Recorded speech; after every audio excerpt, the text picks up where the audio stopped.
Welcome to 7 news Telugu. నేను సుధా. బులెటిన్ల ముందుగా headlines.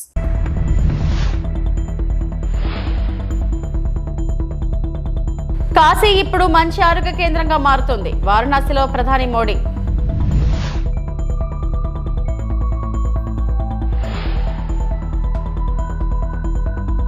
Poverty P4 అంటూ ప్రజలను ఉత్సాహపరిచిన ముఖ్యమంత్రి చంద్రబాబు.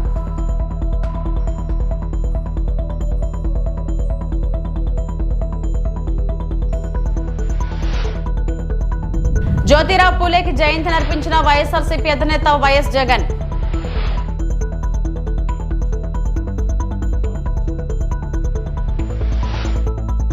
వారణాసిలో ప్రధానమంత్రి మోడీ శంకుస్థాపన చేసి అభివృద్ధి పనులను ప్రారంభించారు మరియు ఆరోగ్య సంరక్షణ పరివర్తనను ప్రస్తావించారు. ఆయుష్మాన్ భారత్ మరియు కొత్త ఆయుష్మాన్ వై వందనం పథకం వృద్ధులకు ఉచిత చికిత్సను ఎలా నిర్ధారిస్తున్నాయో మరియు యూపీ అంతటా కుటుంబాలకు కోట్లాది ఆదా చేస్తున్నాయో హైలైట్ చేశారు. इस क्षेत्र में पूरे पूर्वांचल में इलाज को लेकर जो परेशानियां थी वो भी हम सब जानते हैं. आज स्थितियां बिल्कुल अलग है. मेरी काशी अब आरोग्य की राजधानी भी बन रही है.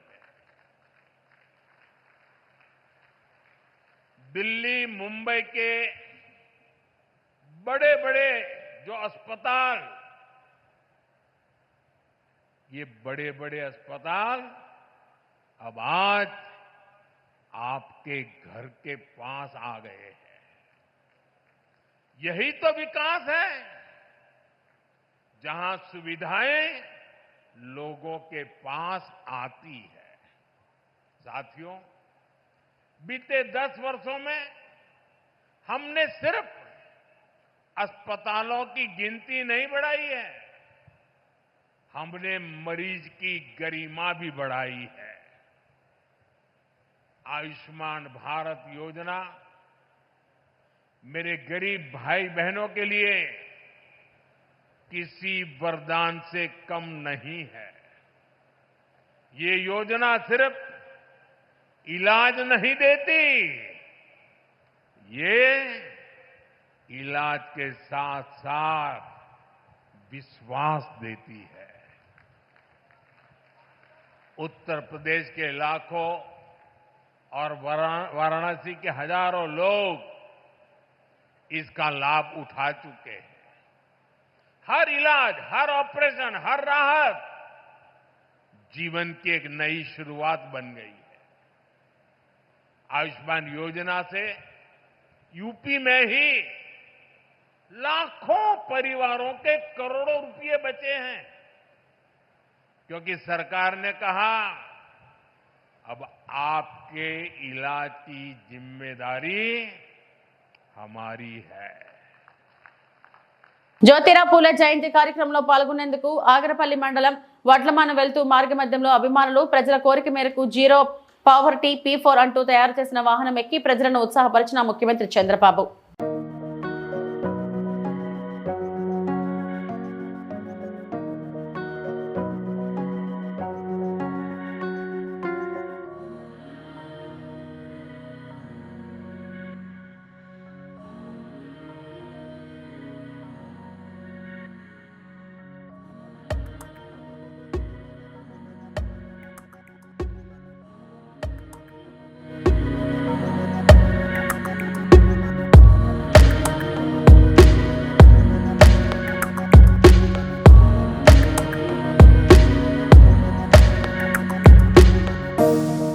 నక్కపల్లి మండలం వేంపేడు గ్రామంలో హోంమంత్రి అనిత మార్నింగ్ వాక్. వేంపాడులో ఎన్టీఆర్ విగ్రహానికి పూలమాలలు వేసి నివాళులు అర్పించిన మంత్రి అనిత వాకింగ్ చేస్తూ ప్రజల యోగక్షేమాలు అడిగి తెలుసుకుంటున్న హోంమంత్రి.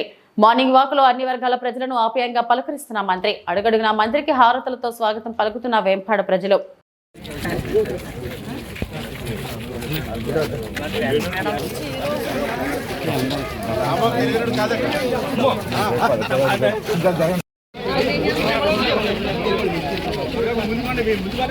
అమ్మమ్మ వెనక అలా ఉండండి అలా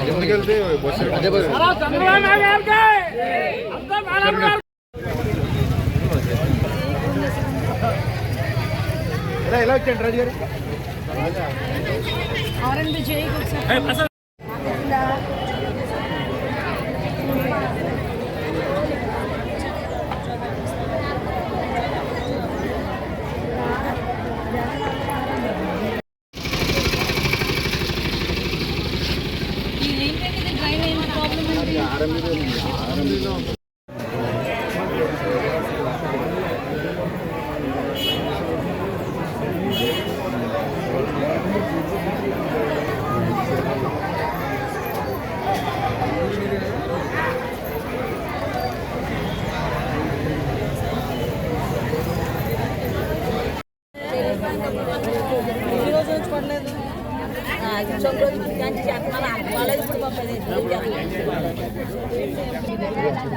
గోల్ అడగండి.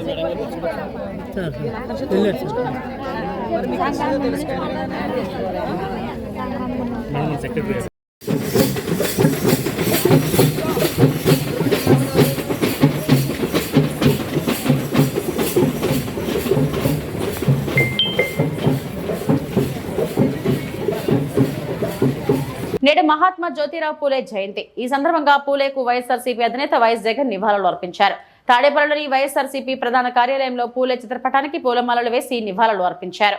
ఈ క్రమంలో వైఎస్ జగన్ ట్విట్టర్ వేదికగా సామాజిక సమానత్వానికి, మహిళా విద్యకు మార్గదర్శకాలు జ్యోతిరావు పూలే అని, అణగారిన వర్గాల అభ్యున్నతికి, వారి విద్యాభివృద్ధి కోసం జీవితాంతం కృషి చేసిన గొప్ప సంఘ సంస్కర్త ఆయన. నేడు జ్యోతిరావు పూలే జయంతి సందర్భంగా నివాళులు అని చెప్పుకొచ్చారు.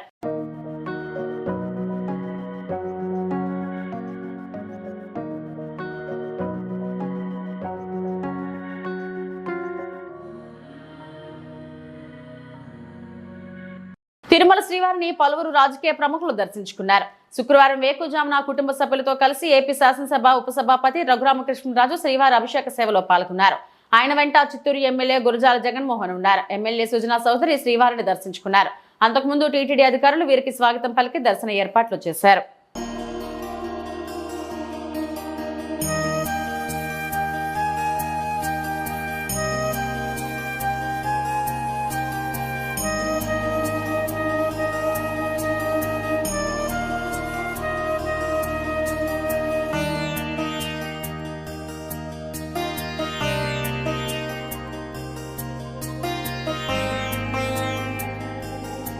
స్వామి దర్శనం చేసుకున్న అభిషేక దర్శనం.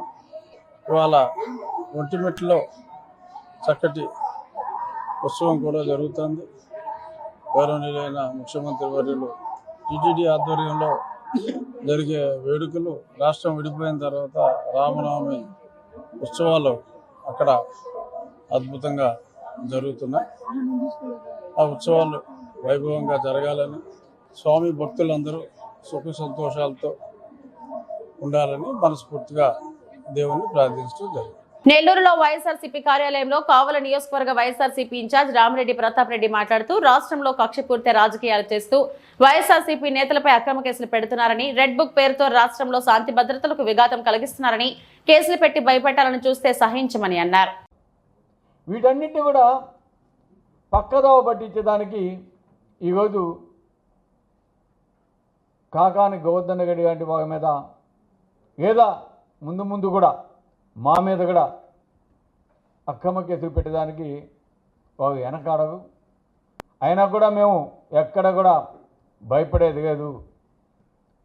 తెలుగుదేశంకి ఓటేసి తప్పు చేశాం, తెలుగుదేశం ఇచ్చిన హామీ నమ్మి జగన్మోహన్ రెడ్డి గారికి అన్యాయం చేశాం అని ఈరోజు పేద ప్రజలు ఏ విధంగా పశ్చాత్తాపడుతున్నారో అర్థమవుతుంది గ్రామాలకు పోతే. కాబట్టి ప్రజలు అంత అమాయకులు కాదు. తప్పకుండా రాబోయే ముందు రోజుల్లో, ఎందుకంటే ఎంతో దూరం లేదు, ఆల్రెడీ 1 year అయిపోవచ్చింది.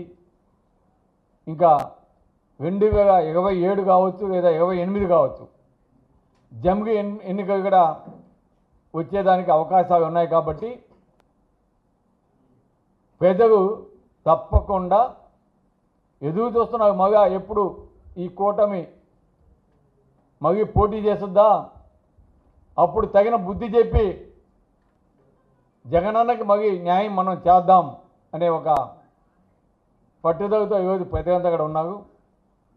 కాబట్టి ఈరోజు మీరు చేస్తున్నవి మీకు మళ్ళీ రిపీట్ అవుతాయి, గుర్తుపెట్టుకోండి. ఈరోజు మీరు ఎంత ఇబ్బంది పెడితే దానికి తగిన పరిహారంగా అధికారులకి ముఖ్యంగా అదేవిధంగా నాయకుడికి కూడా మేము చెప్తా ఉన్నాం, అల్టిమేటం ఇస్తూ ఉన్నాం. తప్పకుండా అనుభవిస్తారు. ప్రభుత్వానికి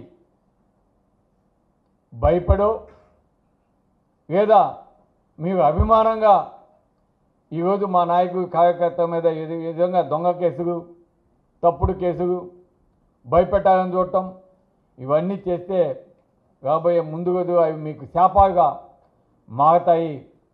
కాబట్టి ఇప్పటికన్నా అటువంటి మానుకొని 54 సీట్లతోటి మీకు అవకాశం ఇచ్చారు, దాన్ని సద్వినియోగం చేసుకోండి, మంచి పనులు చేయండి, పేదగా మంచి పేరు తెచ్చుకోండి. మేము ఇవ్వడం కాదనం, కానీ దాన్ని దుర్వినియోగం చేస్తూ మీరు ఈ విధంగా కక్ష సాధింపు దిగితే మాత్రం తప్పకుండా రాబోయే ముందు రోజు మీరు కూడా అనుభవించాల్సి వస్తుందని కూడా తెలియజేస్తున్నాం. ఈరోజు మేమంతా కూడా తప్పకుండా కాకాని గోవర్ధన్ అన్న మీద పెట్టిన తప్పుడు కేసులకి మేమంతా కూడా ఆక్షేపణ తెలియజేస్తున్నాం.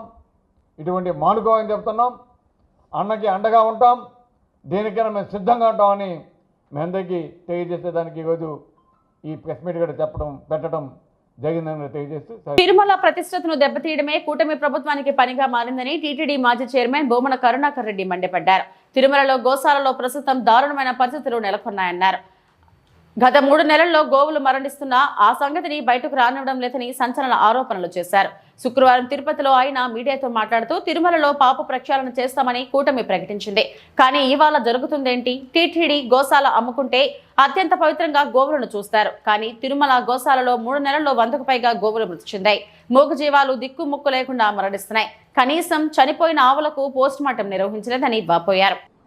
హైందవ ధర్మాన్ని కాపాడుతాం, హిందూ ధర్మ పరిరక్షణకు కట్టుబడి ఉంటాం, తిరుమల పవిత్రతను కాపాడటమే ధ్యేయంగా పాప ప్రక్షాళన చేస్తామని చెప్పినటువంటి చంద్రబాబు నాయుడు గారు పవనానంద స్వాముల వారి ఆధ్వర్యంలో నడుస్తున్నటువంటి ఈ ప్రభుత్వ ఆధ్వర్యంలో తిరుమల తిరుపతి దేవస్థానం వారి గోశాలలో గత 3 నెలలుగా దాదాపు 100కు పైగా గోవులు మృతి చెందుతున్నాయి. దీన్ని దాచిపెట్టేసినారు. ఎంత దారుణమైనటువంటి పరిస్థితి అంటే పవిత్ర పుణ్యక్షేత్రమైన వెంకటేశ్వర స్వామి ఆలయ పరిరక్షణలో సాక్షాత్తు వెంకటేశ్వరునికే స్వయంభూగా శ్రీ మహావిష్ణువు ఈ తిరుమల క్షేత్రం మీద అడుగిడినప్పుడు, దాక్కుని పుట్టలో ఉన్నప్పుడు గో క్షీరదమే ఆయనకు ఆహారంగా మారిందే. ఆ గోవును పరిరక్షించటానికే, ఆయన కాపాడటానికి ఆ రోజున ఓ గొల్ల వ్యక్తి ఆ ఆవును కొట్టడానికి పోతే గొడ్డలితో దాన్ని రక్షించటానికి పోయి సాక్షాత్తు శ్రీ మహావిష్ణువుకే గాయమైనటువంటి సంఘటన మన పురాణాలన్నీ తెలుపుతున్నాయి. అది గోమాతకున్నటువంటి విశిష్టత. సాక్షాత్తు వెంకటేశ్వర స్వామి ఆలయ తలుపులు తెరిచేటువంటి వ్యక్తి కూడా గో సంరక్షకుడు. అంతగా గోవులతో అన్యోన్య బాంధవ్యం ఉన్నటువంటి తిరుమల క్షేత్రంలో అది నడిపేటువంటి గోశాలలో గోవుల దుస్థితి ఎలా ఉంది అంటే మీరు చూడండి. చనిపోయినటువంటి ఆవులు ఎన్ని ఉన్నాయో, మచ్చుకు కొన్ని మాత్రమే గత 3 నెలలుగా.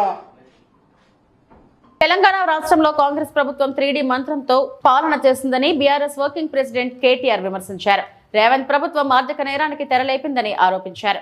కాంగ్రెస్ ప్రభుత్వంలో భారీ కుంభకోణాలు జరుగుతున్నాయని చెప్పారు. కంచగచ్చిబౌలిలో జరిగిన పర్యావరణ విధ్వంసాన్ని చూసి దేశం మొత్తం విస్తుపోయిందన్నారు. 400 ఎకరాల అటవీ భూమేనని సుప్రీంకోర్టు తీర్పుల ఆధారంగా ఆ విషయాన్ని చెబుతున్నానని స్పష్టం చేశారు. ఈ కాంగ్రెస్ ప్రభుత్వం వచ్చిన తర్వాత గత 15-16 నెలల్లో వీళ్ళు ఒకటే సింపుల్ మంత్రం పెట్టుకున్నారు. 3D Mantra: deception, destruction and distraction. Deception అంటే మోసం, డిస్ట్రక్షన్ అంటే విధ్వంసం, డిస్ట్రాక్షన్ అంటే దృష్టి మళ్లించడం. ఈ 3D మంత్రం పెట్టుకొని ఇవాళ 15-16 నెలల్లో విచ్చలవిడిగా ఒకవైపు విధ్వంసం చేస్తూ, పేదల బతుకులు ఛిద్రం చేస్తూ, రైతులు ఇప్పుడిప్పుడే బాగుపడి దేశానికే అన్నం పెట్టే స్థాయికి చేరుకున్న రైతన్న కడుపు మీద కొట్టి, మరొక వైపు ప్రజల దృష్టి మరల్చి ఒక భయంకరమైన ఆర్థిక దోపిడీకి రేవంత్ రెడ్డి ప్రభుత్వం పాల్పడుతూ ఉంది. చాలా రకాలుగా పాల్పడుతున్నారు. గతంలో కూడా మేము కొన్ని బయట పెట్టాం. ఈరోజు మరొక కుంభకోణాన్ని మీ దృష్టికి తీసుకొని రావాలి, మీ ద్వారా ప్రజల దృష్టికి కూడా తీసుకొని రావాలి. దేశం మొత్తం నివ్వెరపోయి చూసిన ఘటన మన హైదరాబాద్ సెంట్రల్ యూనివర్సిటీలో జరిగిన పర్యావరణ విధ్వంసం, పర్యావరణ హననం. కానీ అక్కడ జరిగింది కేవలం పర్యావరణ విధ్వంసం, పర్యావరణ హననం మాత్రమే కాదు, మూగజీవుల ప్రాణాలు తీయడమే కాదు. రేవంత్ రెడ్డి గారి ప్రభుత్వం చాలా సక్సెస్ఫుల్గా ఒక అతిపెద్ద ఫైనాన్షియల్ ఫ్రాడ్ అనే దానికి కూడా మొన్న ఈ సెంట్రల్ యూనివర్సిటీ పక్కన ఉన్న అటవీ భూములు ఏవైతే ఉన్నాయో వాటిల్లో వారు చేయడం జరిగింది. ఇది ఒక నేరపూరిత కుట్ర, క్రిమినల్ కాన్స్పిరసీ, విశ్వాసఘాతకం తెలంగాణ ప్రజల పట్ల. మరి అదేవిధంగా సింపుల్గా చెప్పాలి అంటే ఈ 400 ఎకరాలు ఏదైతే ఆనాడు 2004వ సంవత్సరంలో ఐఎంజీ భారత అనే సంస్థకి అప్పటి ప్రభుత్వం కట్టబెట్టిందో, తర్వాత వచ్చిన కాంగ్రెస్ ప్రభుత్వం ఆనాడు ఒక ఆర్డినెన్స్ ద్వారా రద్దు చేసిందో, తిరిగి దాన్ని సవాల్ చేస్తూ ఆ ప్రైవేటు వ్యక్తి ఈ భూమి విషయంలో నాకు అన్ని హక్కులు ఉన్నాయని కోర్టుకు పోతే సుదీర్ఘకాలం, దాదాపు 19-20 ఏళ్ళు సక్సెసివ్ గవర్నమెంట్స్ ఆఫ్ ఫాట్. ఆనాడు 2014 వరకు ఉన్న ప్రభుత్వం కొట్లాడింది. తర్వాత 2014 నుంచి 2023 డిసెంబర్ దాకా ఉన్న మా ప్రభుత్వం కూడా కొట్లాడి చివరికి మార్చ్ 2024లో తీర్పు వచ్చింది. ఇది మరి ప్రైవేట్ వ్యక్తికి సంబంధం లేదు, ప్రభుత్వానికి మరి ఏదైతే గతంలో ఇచ్చిన ఆర్డినెన్స్ ఇచ్చారో దాన్ని సమర్థిస్తూ తీర్పు వచ్చింది. ఇవాళ వాస్తవం ఏంటి అంటే అక్కడ సహజంగానే ప్రజలు కానీ, సహజంగానే పర్యావరణవేత్తలు కానీ అక్కడ జరుగుతున్న పర్యావరణ హననం పట్ల, పర్యావరణం మీద జరుగుతున్న దాడి పట్ల విస్మయంతో, ఒక బాధతో, ఆవేదనతో అక్కడ చనిపోయిన 3 జింకల గురించి కానీ, అదేవిధంగా అక్కడ చెట్లు కొట్టేయడం గురించి కానీ, దొంగల్లాగొచ్చి అర్ధరాత్రి అపరాత్రి అని కాకుండా 100 ఎకరాల్లో వారు ఏదైతే దాడి చేసినారో ప్రభుత్వమే మరి రక్షించాల్సిన వాళ్ళే భక్షిస్తుంటే సహజంగానే ఆవేదనతో అటు హెచ్సియు విద్యార్థులు కానీ, దేశవ్యాప్తంగా పర్యావరణవేత్తలు కానీ ఉద్యమం చేసినారు. పశ్చిమ గోదావరి జిల్లా తణుకులో భారతమాత ముద్దుబిడ్డ అంటరానితనాన్ని రూపమాపడానికి కృషి చేసిన సామాజిక సంస్కర్త, బలహీన వర్గాల ఆశాజ్యోతి, సామాజిక తత్వవేత్త మహాత్మా జ్యోతిబా ఫులే జయంతి ములపూడి రేణుక ఆధ్వర్యంలో వారికి ఘన నివాళులు కార్యక్రమంలో భాగంగా ఆమె మాట్లాడుతూ, వెనుకబడిన తరగతుల అభ్యున్నతికి కృషి చేసిన వ్యక్తి జ్యోతిరావు ఫులే. సమాజం అంధకార చీకట్లో మునిగి ఉండడానికి విద్య కారణమని భావించారు. మహాత్మా జ్యోతిరావు ఫులే, ఇతని భార్య సావిత్రిబాయి సమాజంలో వెనుకబడిన వర్గాల వారికి విద్యా సౌకర్యాలు కల్పించడానికి కృషి చేశారని అన్నారు. నమస్కారం. భరతమాత ముద్దుబిడ్డ మహాత్మా శ్రీ జ్యోతిరావు ఫులే జయంతి సందర్భంగా ఈరోజు వారికి ఘనంగా నివాళులర్పిస్తూ, ఒక వ్యక్తిని 2 శతాబ్దాల తర్వాత కూడా, అంటే రేపు 27కి 200 సంవత్సరాలు అవుతుంది వారి జన్మం. 2 శతాబ్దాల తర్వాత కూడా ఒక వ్యక్తిని గుర్తుపెట్టుకొని వారిని ఒక భగవంతునిగా ఆరాధిస్తున్నాము అంటే వారు చేసినటువంటి సేవలు ఎంత గొప్పవి అనేటువంటిది మనం ఈ సందర్భంగా తెలుసుకోవాల్సినటువంటి విషయం. వారు ఒక సంఘ సంస్కర్త. చిన్నప్పటి నుంచే వారు చాలా చురుకుగా, ఒక స్కూల్కి వెళ్ళే వయసులోనే చాలా తెలివిగా ఉన్నటువంటి వ్యక్తి. కానీ ఆ రోజు ఉన్నటువంటి కుల వ్యవస్థ, సమాజంలో ఉన్నటువంటి అసమానతల మూలంగా మరి హయ్యర్ స్కూల్ కూడా వెళ్ళలేనటువంటి సందర్భంలో ఇరుగు పొరుగు వారు వారి తండ్రికి చెప్పి, మేము ప్రోత్సహిస్తాము, మీ అబ్బాయిని సెకండరీ ఎడ్యుకేషన్ కూడా పంపించమని చెప్తే వారు అలా పై చదువులు చదువుకొని ఆ తరువాత ఈ మానవ హక్కుల మీద ఉన్నటువంటి పుస్తకాలన్నీ చదివి వారి ఒక స్ఫూర్తితో, ఆ పుస్తక పఠనం యొక్క స్ఫూర్తితో ఈ సమాజంలో కుల వ్యవస్థ నిర్మూలించబడాలి, సమాజంలో అసమానతలు ఉండకూడదు, బడుగు బలహీన వర్గాల వారు, అట్టడుగున ఉన్నటువంటి వారికి కూడా సమాజంలో సమాన హక్కులు కలగాలి అనేటువంటి ఉద్దేశంతో వారు చేపట్టినటువంటి అనేక కార్యక్రమాలు, అనేక పోరాటాలు, ముఖ్యంగా ఇదంతా కూడా జరగాలి అంటే, సమాజంలో కుల వ్యవస్థ నిర్మూలించబడాలి అంటే మహిళలు చదువుకోవాలి అనేటువంటి ఉద్దేశంతో వారు మొట్టమొదట భారతదేశంలో మొట్టమొదటి మహిళా ఉపాధ్యాయురాలు ఈరోజు సావిత్రిబాయి పూలే. ఆ విధంగా వారి భార్యని చదివించి, ఆ భార్య చేత మరి మహిళలందరికీ కూడా, చిన్నపిల్లలకి, బాలికలందరికీ కూడా స్కూల్స్ ఏర్పాటు చేసి ఆ బాలికలకు వారి భార్యతోటి మరియు పాఠాలు చెప్పించి వారిని కూడా సమాజంలో చదువు ద్వారానే ఈ యొక్క అసమానతలు తొలగిపోతాయి అనేటువంటి ఉద్దేశంతో మహిళలకు పిల్లలకు చదువు అనేటువంటిది మొదలయ్యింది జ్యోతిరావు పూలే గారి యొక్క ఆ యొక్క స్ఫూర్తి. మరి ఈరోజు కూడా ఇంతమంది మన బడుగు బలహీన వర్గాల వారు కానీ వారి యొక్క జయంతిని ఇంత ఒక ఘనంగా జరుపుకుంటున్నాము అంటే వారు చేసినటువంటి సేవలు, పోరాటం అని చెప్పి ఈ సందర్భంగా మన గుర్తు చేస్తూ, వారి యొక్క స్ఫూర్తితో మనం కూడా ఎక్కడ ఉన్నా, ఏ స్థాయిలో ఉన్నా కూడా పొరుగు వారిని గౌరవించటం, అన్ని కులాల వారిని గౌరవించటం, సమానత్వం పాటించటం, ఒక ఉన్నతమైన చదువులు. తిరుపతి జిల్లా గూడూరు నియోజకవర్గంలో చిల్లకూరు మండలం అమ్మినపట్నంలో ఉన్న జిందాల్ కంపెనీ ఎదుట స్థానికులకు జిందాల్ కంపెనీలో ఉద్యోగ అవకాశాలు ఇవ్వటం లేదని, వెంటనే ఇవ్వాలని గూడూరు శాసనసభ్యుడు పాసం సునీల్ కుమార్, టీడీపీ నాయకులు, కార్యకర్తలు స్థానికులతో కలిసి పెద్ద సంఖ్యలో శాంతియుత ధర్నా కార్యక్రమం నిర్వహించారు. ఈ సందర్భంగా ఆయన మాట్లాడుతూ, ఈ ప్రాంతంలో పెద్ద స్థాయిలో తక్కువ రేటుతో భూములు తీసుకుని పరిశ్రమ ఏర్పాటు చేసుకుని స్థానికులకు ఉద్యోగ అవకాశాలు ఇస్తామని హామీలు ఇచ్చి ఇప్పుడు తుంగలో తొక్కేశారన్నారు. అలాగే పరిశ్రమ వారు ఈ ప్రాంతంలో ఉన్న గ్రామాల్లో మౌలిక వసతుల కోసం ఖర్చు చేయటం లేదని అన్నారు. ఈరోజు ఇక్కడ ఈ 4-5 పంచాయతీల్లో ఉన్నటువంటి మత్స్యకారులు, ఎస్సీ, ఎస్టీ, బీసీలు వీళ్ళందరూ కూడా ఇక్కడ మధుకాంలో, గతంలో మధుకాంలో, ఇప్పుడు జిందాల్ ఫ్యాక్టరీలో మాకంతా కూడా ఉద్యోగాలు ఇవ్వట్లేదు. మేము చదువుకొని అంతా ఎంటెక్లు చేస్తున్నాం, ఎంబీఏలు చేస్తున్నాం, బీటెక్లు చేస్తున్నాం, అలాగే పాలిటెక్నిక్ చేస్తున్నాం. మాకు ఇవ్వకుండా ఏవైతే మాకు లేబర్ వర్క్ ఇస్తున్నారు, అదే ఇతర రాష్ట్రాల్లో చూసిన వాళ్ళకి కూడా మంచి జీతాలతో మంచి వర్క్ ఇస్తున్నారని చెప్పి అందరూ కూడా చాలా సంవత్సరం ఆవేదన చెందారు. నేను ఎమ్మెల్యేగా ప్రచారంలో నేను ఇవన్నీ ఊళ్ళోకి వచ్చినప్పుడు కూడా మా నాయకులు కూడా చెప్పా, ఖచ్చితంగా ఈసారి ఫ్యాక్టరీలతో మాట్లాడి స్థానికంగా ఉన్నటువంటి ఉద్యోగాలు స్థానికులు ఇవ్వమని చెప్పి కూడా మేము తెలియజేస్తామని చెప్పి ఆ రోజు చెప్పా. సంవత్సరం అయింది, కూడా ఆ ప్రయత్నంలో ఒక్కరు కూడా ముందు వేయలేని పరిస్థితి.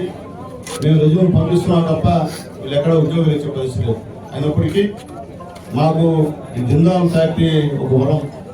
ఎందువల్లంటే ఈరోజు ఫ్యాక్టరీని మా నాయకుడు స్వాగతిస్తున్నారు, మేము కూడా ఫ్యాక్టరీని స్వాగతిస్తున్నాం. అయితే నేను చెప్పేది ఒకటే, స్థానికులకి ఉద్యోగాలు కల్పించండి, స్థానికుల్ని బానిసలుగా చూడొద్దు. వాళ్ళు కూడా మీ సొంత వాళ్ళే, వాళ్ళందరూ కూడా మీకు ల్యాండ్ ఇచ్చారు కాబట్టి ఈరోజు మీ ఫ్యాక్టరీలు ఈ విధంగా ఉన్నాయి. ఒక జిందాల్కే కాదు, నా కాన్స్టిట్యూన్సీ ఉన్నటువంటి అన్ని పరిశ్రమలకంతా కూడా రిక్వెస్ట్ చేస్తున్నాం, దయచేసి స్థానికులకు ఉద్యోగాలు కల్పించమని చెప్పి రిక్వెస్ట్ చేస్తున్నాం. అలాగే సిఎస్ఆర్ ఫండ్స్ కూడా మీ ఇష్టం ప్రకారం కాకుండా స్థానికంగా ఉన్నటువంటి ప్రజాప్రతినిధులు, స్థానిక నాయకులు, స్థానిక ప్రజలు వాళ్ళ మాటిని వాళ్ళకి ఏం అవసరం, ఏది నీడో అది చేయమని చెప్పి కూడా నేను మా కంపెనీ వాళ్ళకు కూడా రిక్వెస్ట్ చేసి చెప్పాను. ఈరోజు ధర్నా అన్నారు. ఇది ధర్నా కాదు, మాకు ఫ్యాక్టరీస్కి ఎటువంటి తగుదాలు లేవు. మేమంతా ఫ్యాక్టరీని ఆహ్వానించేవాళ్ళంలో ముందుంటాం. మేము ఈరోజు మా నిరుద్యోగుల బాధపడతాం కాబట్టి ఒక శాసనసభ్యుడిగా, గతంలో ఎవరు కూడా ఈ విధంగా వచ్చిన వాళ్ళు ఉండరు. కానీ ఆ రోజు నేను మా యువత నాతో ఎట్లా తిరిగారు లోకేష్ బాబు పాదయాత్రలో అందరూ కూడా తిరిగారు, మా ఊళ్ళందరూ కూడా. కాబట్టి ఆ రోజు మాట చెప్పాం కాబట్టి దాని ప్రకారంగా మనం వచ్చి నిజమైన రిక్వెస్ట్ చేసే బాధ్యత నాది కాబట్టి ఎమ్మెల్యేగా ఈరోజు వచ్చి రిక్వెస్ట్ చేసాం. ఆల్రెడీ కలెక్టర్ గారితో ఫోన్లో మాట్లాడారు. ఖచ్చితంగా నెక్స్ట్ వాళ్ళతో యజమాన్యతో మాట్లాడి స్థానికులకు ఉద్యోగాలు కల్పిస్తామని కూడా వివరించారు. అలాగే పోలీసులు కూడా మాకు ఇవి ఇప్పటివరకు నా బులెటిన్ అప్డేట్స్.